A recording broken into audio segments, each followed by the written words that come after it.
Let's begin in Richmond County. It's going to be very interesting this time around because there are no acclamations. Every seat on the county council is going to be contested for the first time in several years. Let's begin in Isle Madame, where a lot of familiar faces are seeking to take one of the two seats that comprise the island. For example, over in District 1, which takes in half of Arishat and the eastern portions of Isle Madame, James Goyetche is hoping to make it 2 council terms in a row. The veteran municipal councillor, who at one time served as warden of Richmond County, is going to face a challenge from a former councillor of a younger vintage.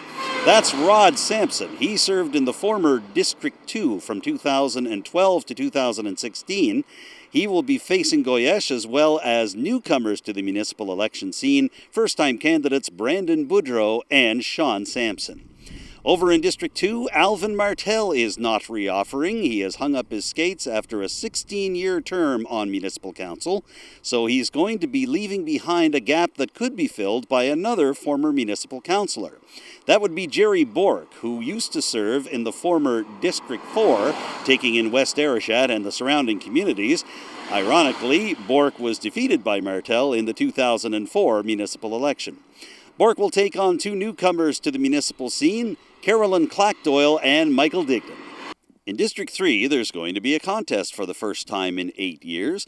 That's because Brian Marchand, the sitting warden, who was acclaimed last time around, is now going to have a challenger. She's Melanie Bro Sampson of Lewisdale, and she threw her hat into the ring late in August. So this will be the first time that Marchand faces a challenger of any sort in 8 years. In his first 2 municipal elections in 2008 and 2012, he had 2 other candidates trying to take the seat. This time around, it'll be a 2-person race between District 3, which takes in such communities as Lewisdale, Grand Anse, Whiteside, Evanston, Lower River Inhabitants, Cleveland, and Point Tupper. Turning our attention to the eastern end of the county, we find 2 very interesting races in District 4 and District 5.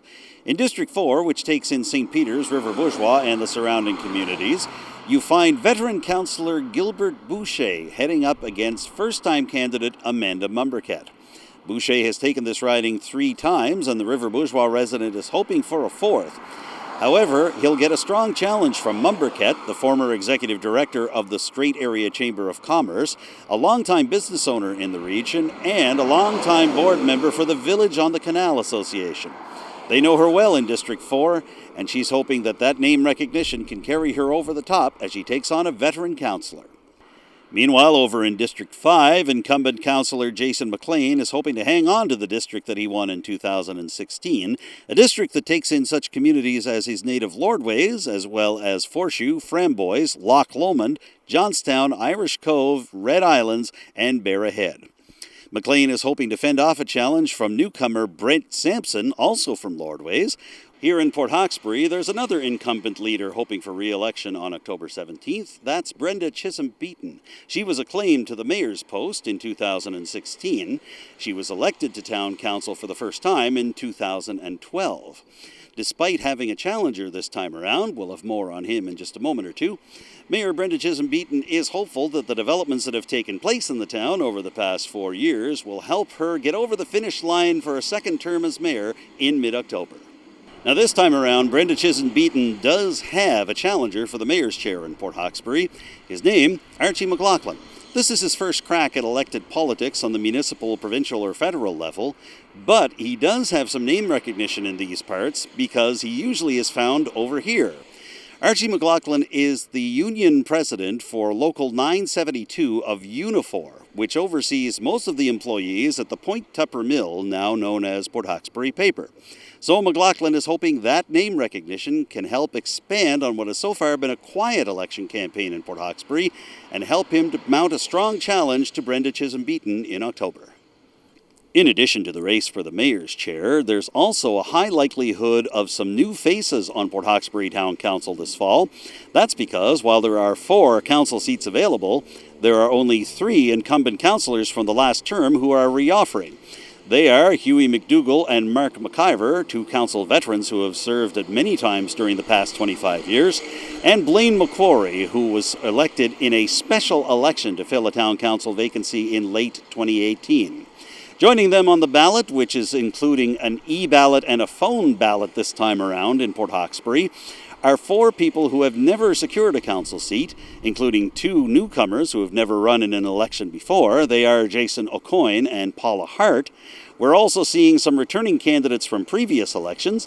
They include the former executive director of the Strait Area Chamber of Commerce, John Willett, who's making his second crack at town council, and a third-time candidate, Michelle Tabensky, who is a local entrepreneur and also the president of the Port Hawkesbury Rotary Club. Just like Port Hawkesbury, the town of Mulgrave is also going to have a contested mayoral election this year. But unlike Port Hawkesbury, Mulgrave's current mayor isn't in that race. Ralph Hadley announced late in August that he wouldn't be reoffering for the position. That leaves it open for 2 contenders, one who has been the mayor before and the other who has served the past 8 years on town council but has never run for mayor. That's Ron Chisholm. He was first elected to Mulgrave Council in a special election to fill a council vacancy late in 2012. But the situation's very different for Lorne MacDonald. This is his 3rd consecutive run for the mayor's job in Mulgrave. He won the first one by acclamation in 2012 and was defeated by Hadley in 2016. But as MacDonald hopes to return to the mayor's spot, Chisholm has a very interesting bit of trivia in that he has already defeated a former mayor in a run for a council job. That was Myrnie Simmons, who, after stepping down from the mayor's post in 2012, decided to run for a basic town councillor spot in the special election later that year. Chisholm beat her that night. He's hoping to have that experience in his back pocket as he takes on a longtime councillor and former mayor in Lorne MacDonald.